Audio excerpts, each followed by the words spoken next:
That's translation, being translated out of darkness into light. There's another step. See, that's 30-fold. That's salvation. Transformation deals with the soul. Mind, will, emotions. This realm. Thoughts. And it's not just spontaneous. It's systematic. It's a process we go through. Romans 12:1-2 says this. I beseech you therefore, brethren, by the mercies of God, that you present your bodies a living sacrifice, holy, acceptable unto God, which is your reasonable service. Most of the church, we don't present our bodies as a living sacrifice. Verse 2 says, and be not conformed to this world, but be ye transformed, changed, transformation, by the renewing of your mind, that you may prove what is that good and acceptable and perfect will of God. That word transform, metamorpho. Same word used in 1 Corinthians 3:18, where it says that we're changed when we behold His glory. We're transformed by looking into His glory. This deals with our soul realm. Mind, will, emotions. The thought processes, the way we view things. Even our attitudes. Our mindsets. They got to be renewed or transformed. How does that happen? We're going to get back to the DNA thing. I learned something I didn't know. Caterpillars. Now we're getting to the caterpillar thing. Okay? Because that's the metamorphosis, where we use the word metamorphosis.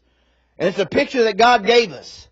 You know, I asked Dustin, I don't know if he's still in here, but, you know, because I heard about this thing called the butterfly effect. What the heck was that? What is the butterfly effect? Because I was thinking about metamorphosis, the caterpillar changed it to the butterfly, and just those words, butterfly effect. Well, let's have just one little thing can just have catastrophic results. One little thing happens here, and just everything goes a different way there. A butterfly effect. Just one decision, one choice could just make all the difference in the world.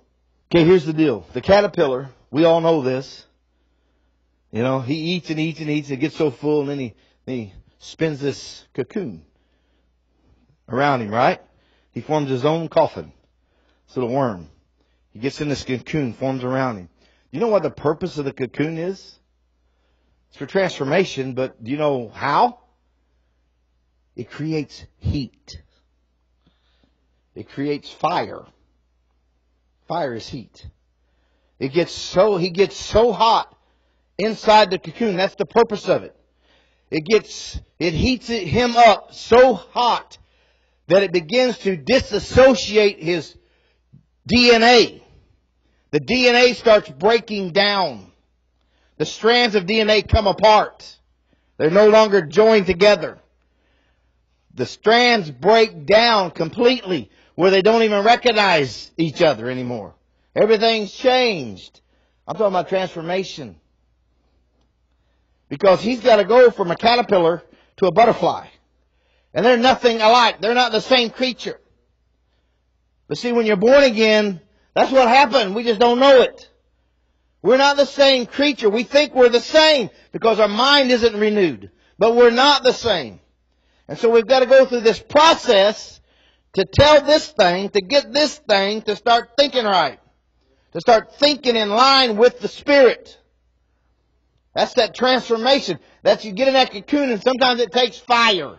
It takes the heat of God. Because we've got to understand that we no longer have 2 strands of DNA. We have 3. And a cord of 3 strands is not easily broken. Our DNA is completely changed. It's not hooked up anymore. The same. It's all been discombobulated. That's the word, disassociated. And then God reforms it. It's called being born again. God puts it all back together, but now it's rearranged differently. So when it's seen, now this thing begins to form inside of there, but the DNA doesn't go back to the original pattern. There's another pattern. See, God intervenes, and God issues or releases His pattern. And this thing that looked like the old pattern, which is what you were before we were saved, what we were dead in our sin and trespass. The old pattern no longer exists, because now we're born again, a new pattern from heaven. God's DNA has been released in us, and it scrambles our DNA. And a new pattern is released into it. And as we are transformed in the way we think about ourselves even, the way we look at even ourselves, and the way we look at the world, and the way we look at creation, and the way we look at our past, our present, and our future. There's a new pattern that we're being changed into, that we're being transformed. Just like that caterpillar, when it finally breaks out of the cocoon, it's completely changed its form. Now it's a butterfly. Not only is its form completely changed, but its function is completely changed. And see, Greeks are caught up with form. A Greek, they want formulas. They want da-da-da-da-da-da-da. Spell it out for me linear. Show me A plus B equals C. Hebrews, it's about function.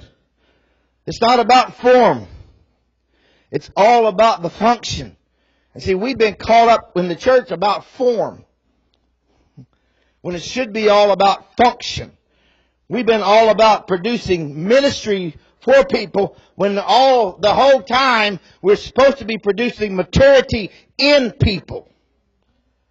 Not ministry, maturity. Did you know in the fivefold ministry is not even the end of this thing? It says that they were given to the church what? Until we reach maturity.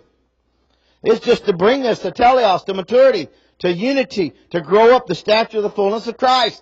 But when the body reaches that, they're no longer needed. And there's got to be, what's the other order? It's kings and priests, sonship. It's the order of Melchizedek is what it is. I don't have time to get into all that, and I don't even understand it, so I'm not going there. But I'm just telling you. There's more. There's higher orders. Heaven's greater than earth. The spirit is greater than the soul. But this transformation takes place. The butterfly effect. A small event that has big effects. The caterpillar spins its own silk cocoon. The purpose of the cocoon is to create heat to disassociate its DNA strands so that nothing of the old pattern remains. Then a new pattern is introduced, God's plan, that causes the DNA to arrange accordingly, producing that which has no resemblance in form or function to the former pattern. But it's something brand new. That's transformation. We're being transformed. I'll read it again. But not conformed to this world, the old pattern, because you were born in sin and trespass. But be ye transformed by the renewing of your mind, that you may prove. That's the suke, mind, will, emotions. Prove what is that good, acceptable, and perfect will of God. That new pattern. The new plan. Actually, it's the old plan. It's the original. It's going back to the very beginning when things were perfect. That's what we're called to do.